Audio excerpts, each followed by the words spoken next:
Today is a day of housekeeping, both figuratively and literally.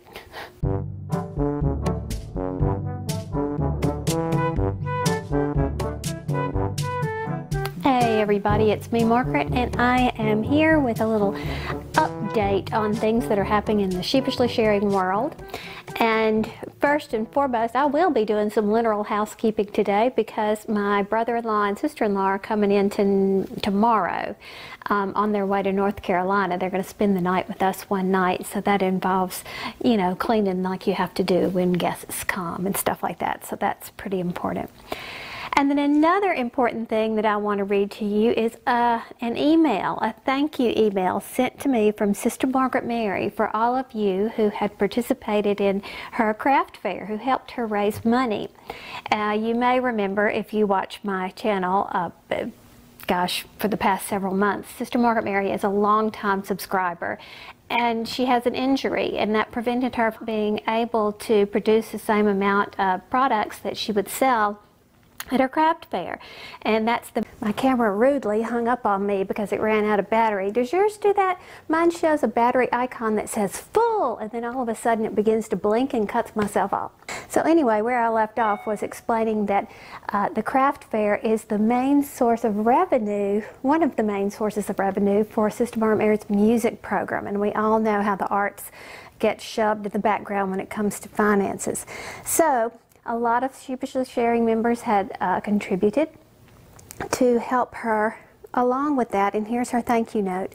She says, I raised $445. I could not have done it without the help of my Sheepishly Sharing family. The crocheted and knitted items were exquisite and very professionally made. Most importantly, your work was definitely a labor of love. My next project is working on all the thank you notes. I will have plenty of little helpers to assist me. And she's talking about the students. I would like to thank you again for sharing your talents with others. I will remember you in prayer. I sure wish that I could meet all of you personally. I have a Skype account, FaceTime account, and Facebook account if anyone is interested in keeping in touch. God bless all my Sheepishly Sharing family. Love, Sister Margaret Mary. P.S. If anyone would like to help me next year, please send Christmas items. No other vendor crocheted or knitted Christmas items for sale. So that's great to know. So if you want to participate in helping her next year, because again, this is for a music program in an area that is not high income.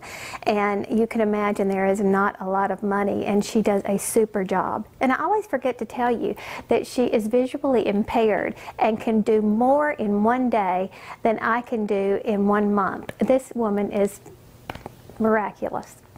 So anyway, thank you for that. Now, another thing that has transpired is I've got not one but 2 KnitCrates. I totally forgot to do my October one. If you will remember, I was crazy in September and October, and it just kind of went by, and I forgot to show you what was in there. What is this blinking going on in the background here? It is distracting me to death. We don't have any flashing lights on our Christmas tree. It must be because I have such poor lighting set up for this video today, confusing the camera. And it was a good one too. The theme was called Wicked, and this was the last crochet crate.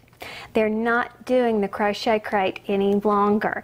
And you know, it really doesn't matter if you stop and think about it, because you can crochet with any yarn, right, that you can get. The only difference is you won't be getting any specific patterns. That's what makes the crochet crate really different, right?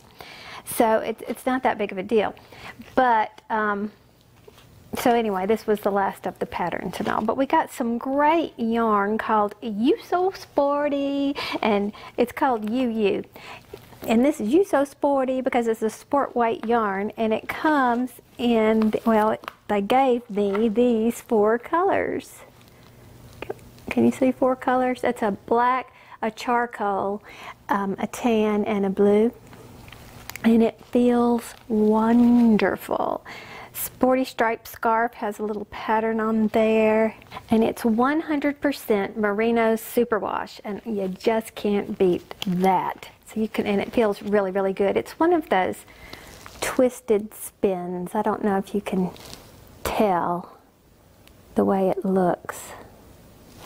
Very, very nice stuff. But what you really need to see is the extra. What did I do with the extra? Here it is.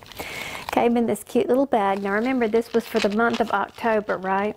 Look at these little stitch markers. They're Halloweeny. Can you see all of them? So cute. That is from Bandit Fiber Company, and you can find them at www.banditfiberco.com. So cute. It's got pumpkins and witches hats, and I just thought they were so adorable.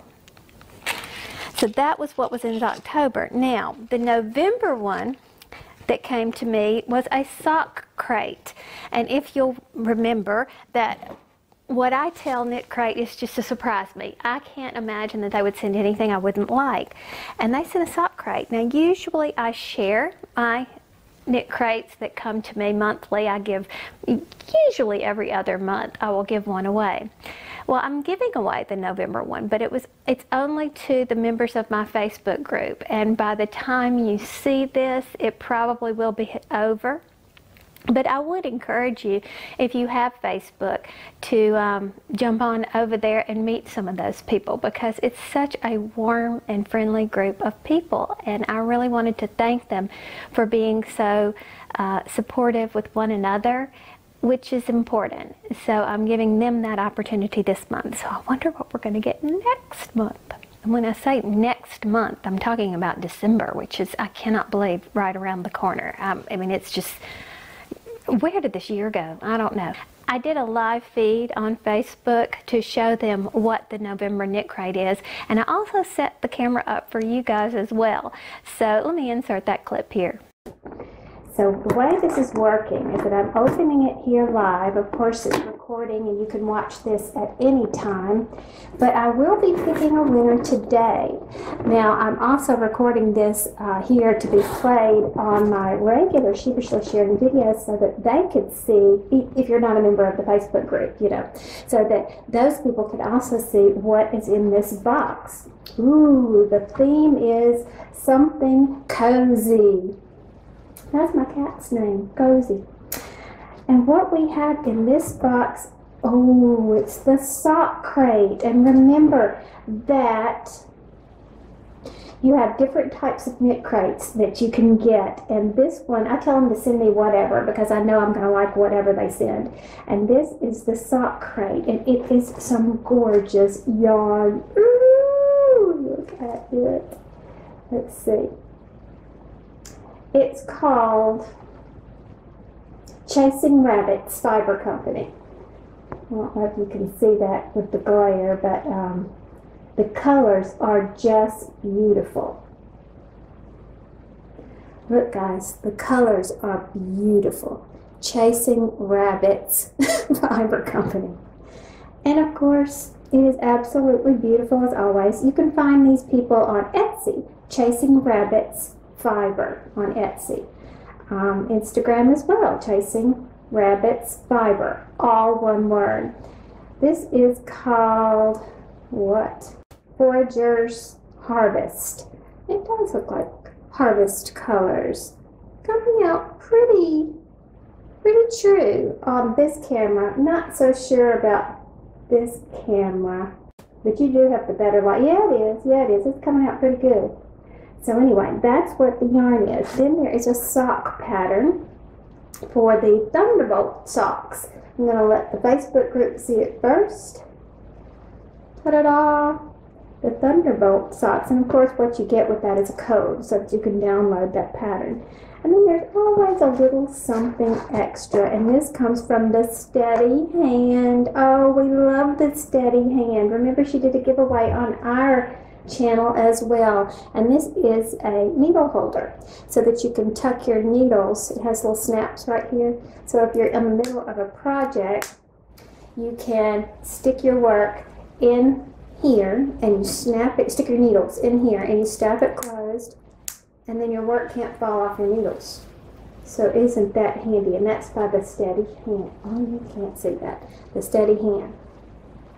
So that's what you have in the sock crate for this month.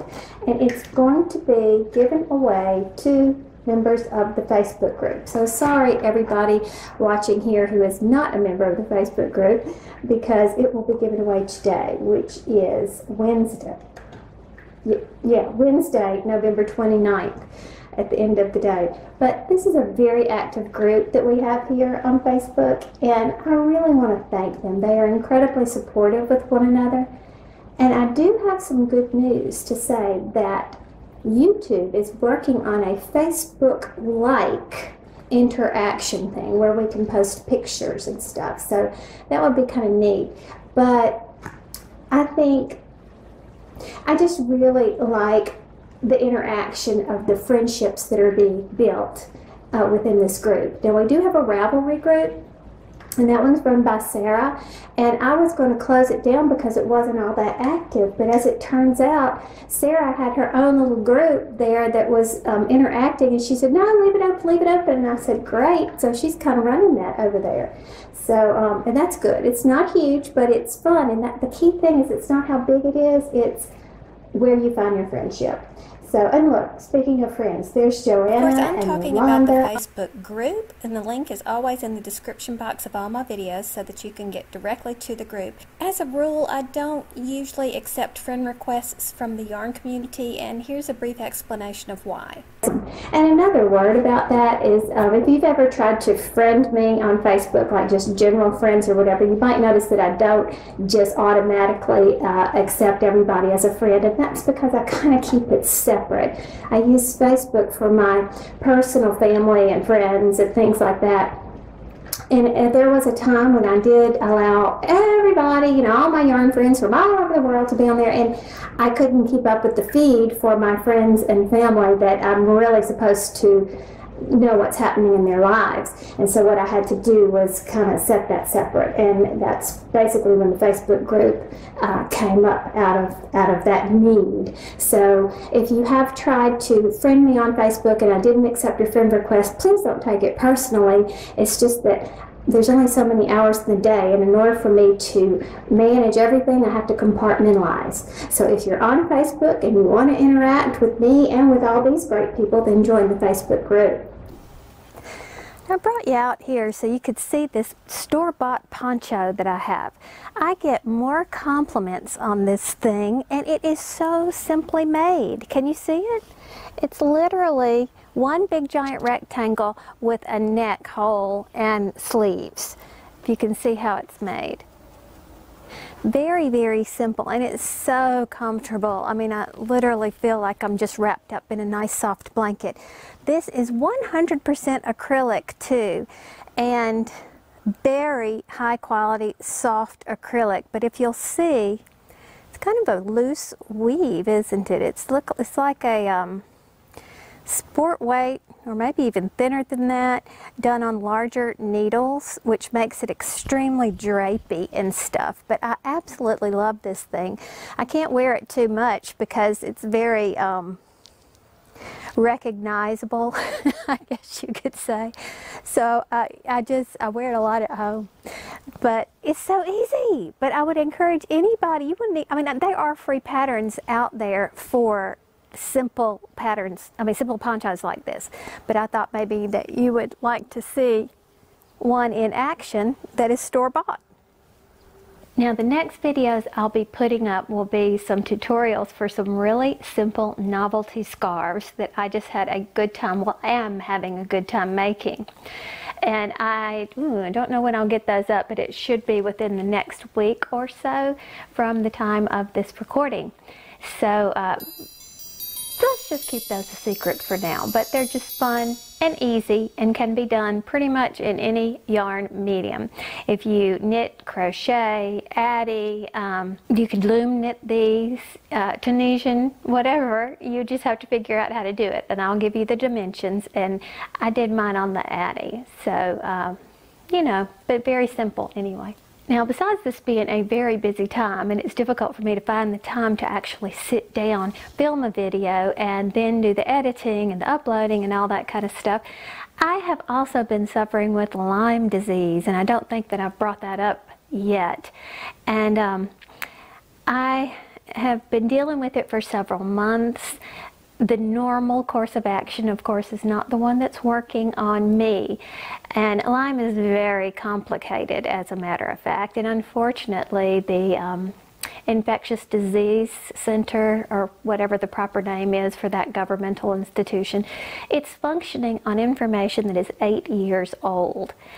So we certainly have a lot more information on Lyme since then, and so my doctor has come up with lots of options that we're working on to try to work through this for me. So I've been having a lot of flare-ups lately, which causes a lot of pain, and it's kind of a traveling pain, strangely enough.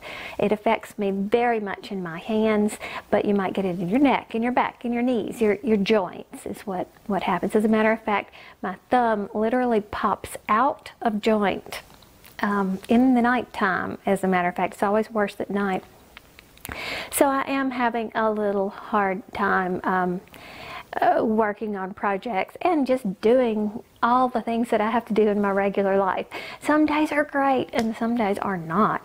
So it's an adventure, let's put it that way. But we did catch it early. We are treating it, so it's not a major, it's not as major as it could have been, let's put it that way. But it could be lasting several years or more from what they're telling me. So yeah, isn't that fun? And it's kind of cold out here, so I'm going to hush up talking and I'm going to go finish up my little novelty scarves so that I can get that video up for you guys. And I'll talk to you soon. Bye.